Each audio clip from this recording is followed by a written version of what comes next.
Good morning friends. तो आज एक बार फिर से महत्वपूर्ण प्रश्न लेके आए हैं जो कि आने वाले जो भी प्रतियोगिता परीक्षा है उन सभी में वीवीआई क्वेश्चन को सिलेक्ट करके मैं आपके लिए वीडियो तैयार किया हूं।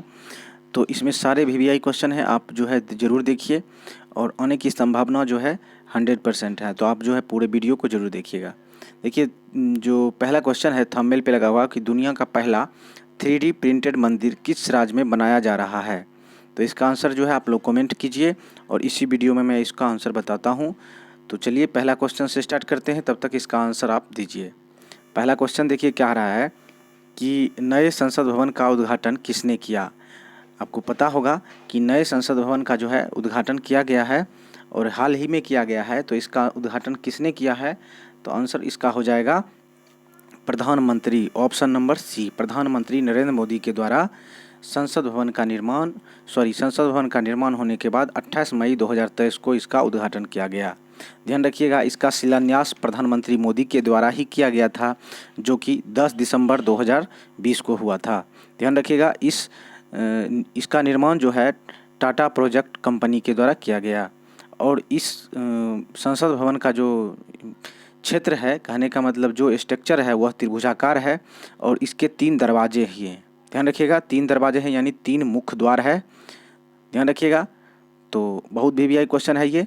प्रधानमंत्री के द्वारा नए संसद भवन का उद्घाटन 28 मई 2023 को किया गया। चलिए अगला क्वेश्चन देखते हैं। आप लोगों से दोस्तों रिक्वेस्ट है कि देखिए ये जो है नया संसद भवन है, ठीक है, और ये त्रिभुजाकार जो है क्षेत्र है और इसी के द्वारा इसी संसद भवन का जो पिक्चर है वो दिखाया गया है और पीछे जो है वह पुराना संसद भवन है। तो ध्यान रखिएगा। चलिए अगला देखते हैं क्वेश्चन क्या है। नेक्स्ट क्वेश्चन कह रहा है कि नए संसद भवन के वास्तुकार का नाम बताएं। ध्यान रखिएगा, नए संसद भवन जो है उसके वास्तुकार का नाम जो है वह बिमल पटेल है। ऑप्शन नंबर क्या हो जाएगा, डी हो जाएगा। ठीक है, ऑप्शन नंबर हो गया डी, बिमल पटेल। बिमल पटेल जो है नए संसद भवन का वास्तुकार यानी आर्किटेक्ट हैं। टाटा निर्माण प्रोजेक्ट कंपनी के द्वारा इसे बनाया गया। इसका आकार त्रिकोणीय है यानी त्रिभुजाकार है, क्योंकि जो त्रिभुजाकार होने का एक कारण ये है कि ये जो भूमि थी जिस जगह पे वहाँ पे त्रिभुजाकार भूमि ही है, जिसके कारण त्रिभुजाकार बनाना पड़ा। और इसका एरिया अगर देखा जाए तो 24,281 मीटर स्क्वायर में यह फैला है। ध्यान रखिएगा, इसकी क्षमता जो है यानी कितने इसमें आदमी बैठने की सीट है, तो टोटल 1272 आदमी एक साथ बैठ सकते हैं। तो ध्यान रखिएगा, इसका जो है वास्तुकार कौन है, तो बिमल पटेल हैं। अगला क्वेश्चन देखते हैं। दोस्तों आप लोगों से रिक्वेस्ट है कि जिन दोस्तों ने चैनल को सब्सक्राइब नहीं किए हैं प्लीज़ कर लें।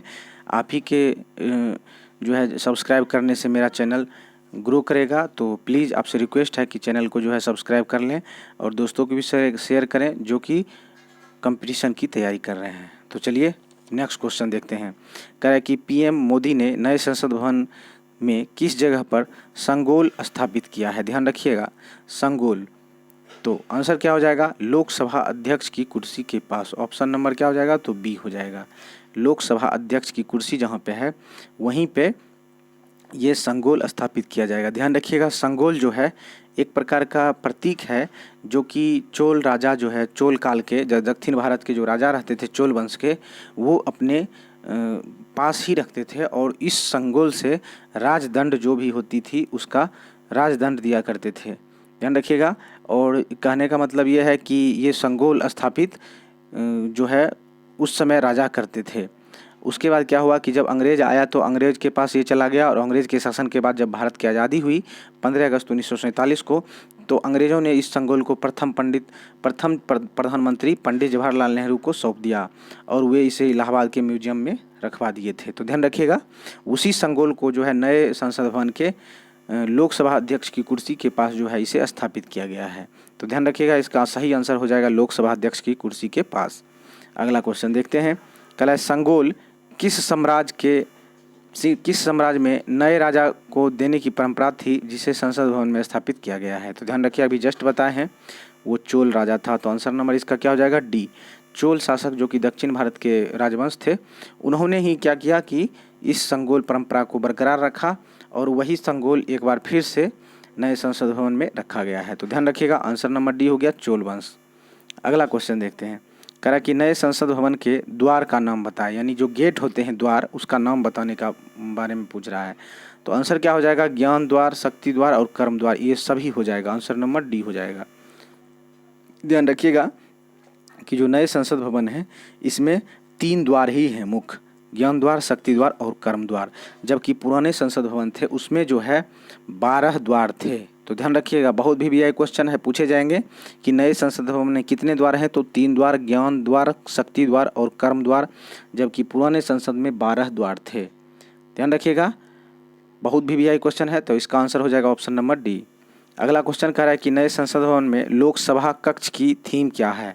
तो नए संसद भवन के लोकसभा कक्ष की जो थीम है वह क्या हो गया, तो मोर है। ऑप्शन नंबर ए हो जाएगा, मोर। ठीक है, क्या हो जाएगा, मोर हो जाएगा। लोकसभा चैम्बर की थीम जो है राष्ट्रीय पक्षी मोर है, और इसकी जो है मोर की जो छाया है यानी चित्र, वो दीवार पर, छत पर नक्काशी के द्वारा डिजाइन किया गया है।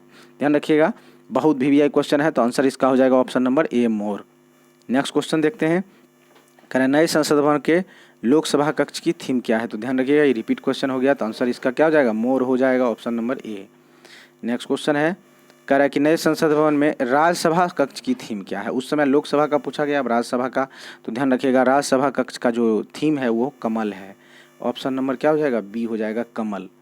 ठीक है, तो उसी तरह से जो है इसका थीम क्या है, कमल है, और इसे जो है लोकसभा में कुल मिला के अगर देखा जाए तो पहले 250 सीटें होती थी, लेकिन अब नए जो संसद भवन बने हैं उसमें 384 सीटें बनाया गया है इसके लिए।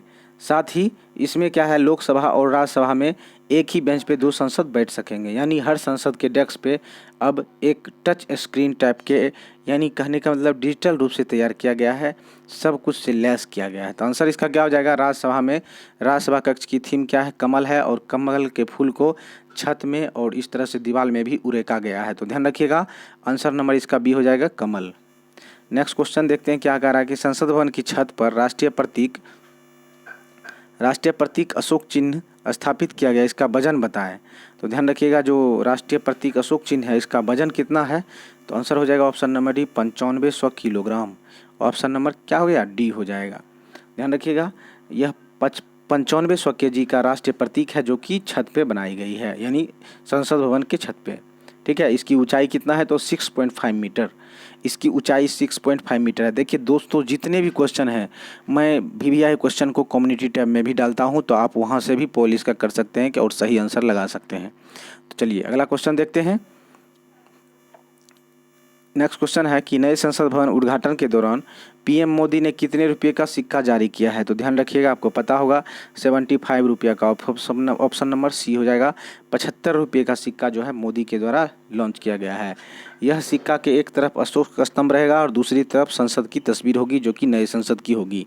ध्यान रखिएगा, ये 75 रुपये का सिक्का कोलकाता के टकसाल में ढाला गया है, और यह 4 धातु से बने होते हैं। जैसे 4 धातु से बने हैं, जिसमें कि सिल्वर यानी चांदी है 50%, और कॉपर यानी तांबा है 40%, निकेल और जिंक जो है 5% है। तो इस कुल मिला के 100% हो गया, और इस तरह से ये 75 रुपये का सिक्का कोलकाता के टकसाल में ढाला गया। तो आंसर नंबर हो जाएगा ऑप्शन नंबर सी, 75 रुपये।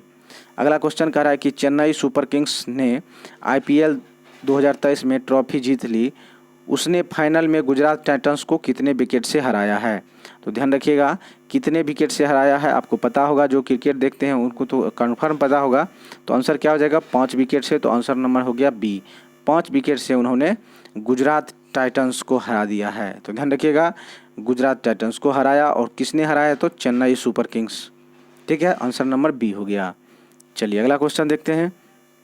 IPL फाइनल मैच में बारिश की वजह से किस पद्धति मेथड का इस्तेमाल करके विजेता घोषित हुई। तो ध्यान रखिएगा, किस पद्धति से विजेता को घोषित किया गया है।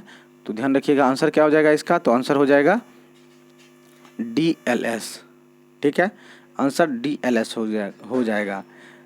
ठीक है, यह जो है, यह DLS मेथड जो है कब लगाया जाता है, तो बारिश या अन्य किसी प्रकार की बाधा हो जाती है, जिससे DLS पद्धति से निकाला जाता है कि किसकी जो है जीत हुई है और किसकी हार हुई। इस नियम के तहत जो है 2023 में IPL चेन्नई टीम ने जीत ली है। ध्यान रखिएगा, DSLA यानी डकबर्थ का जो नियम है उसी के आधार पर निकाला जाता है। डकबर्थ का नियम कितना ओवर बचा हुआ है और कितने विकेट बचे हुए हैं, इसके आधार पे गणना की जाती है और इस तरह से जो है एक ग्राफ खींच के अनुमान लगाया जाता है और इस तरह से विजेता की घोषणा की जाती है। तो ध्यान रखिएगा, इसका आंसर हो जाएगा ऑप्शन नंबर सी, DLS यानी जो है डकवर्थ का जो नियम है उसी के आधार पे निकाला गया। अगला क्वेश्चन देखते हैं,